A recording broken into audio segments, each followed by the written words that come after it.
Welcome back to One Comic Book a Day, where we're covering Action Comics number 55, a goof named Tiny Rufe, which is a story.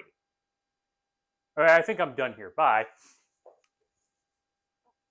Okay, I can't leave it like that. A goof named Tiny Rufe is Siegel's attempt at doing a slapstick, very kid-friendly, though it's Action Comics in the 40s. It's all kid-friendly, but a very kid-friendly story. And the problem is, now having read several of the Golden Age Superman comics, plus I have read some of his failed funny man character, who was a superhero who used practical jokes to fight crime. It did not go over very well. And seeing villains like the Prankster.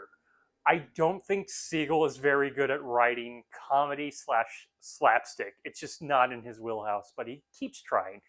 And you kind of have to admire him for that, though you wish he would stop. And this is at its worst. This comic is not fun, it is cringe. And not in a fun way. Yeah, I keep saying it's not fun. It's not fun. I might even want to read a mobster story over whatever the hell this was.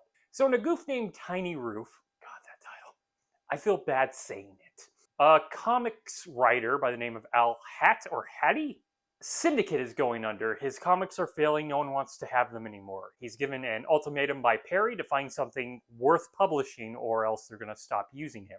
He decides to go over to his cabin in the mountains and he comes back with a character named Tiny Rufe, who is this big, tall, goofy, hillbilly type character. He speaks in a very over-the-top, linguistically hillbilly type of dialogue, and the story is generally about him and his beautiful girlfriend Daisy May, and Daisy May wants Tiny Rufe to marry her, but Tiny Rufe doesn't want to actually commit to her. And that's basically the plot of every strip of Tiny Rufe. Clark wonders how he's getting these ideas. I don't know, it's basically the same idea any comic strip has had of two people, one being the guy not wanting to, commit. It's not a very hard story to come up with. But it turns out Tiny Rufe and Daisy May are real.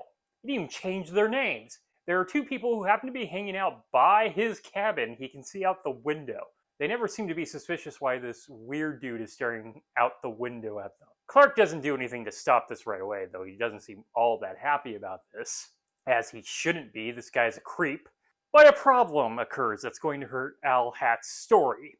Tiny Rufe agrees to marry Daisy May, so then the rest of the comic is Al trying to pay off people to ruin this relationship, and Superman basically arriving and embarrassing him.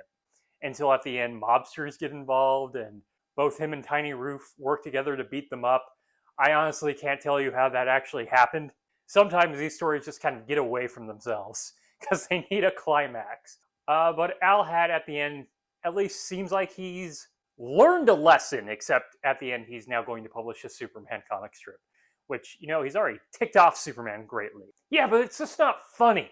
It's a comic that needs comedy to work, and as I said, Jerry Siegel is just not good at comedy. And I have nothing against slapstick comedy.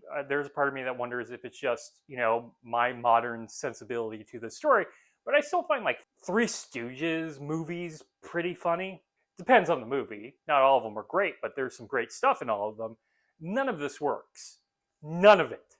It's just painful to read.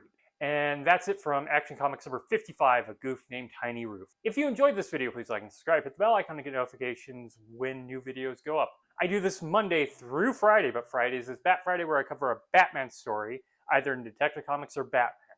And until next time, let us ponder the question, whatever did happen to the Man of Tomorrow? And I'm pretty sure Tiny Rufe has a lawsuit he can bring against Al Hatt. Okay, have a great day.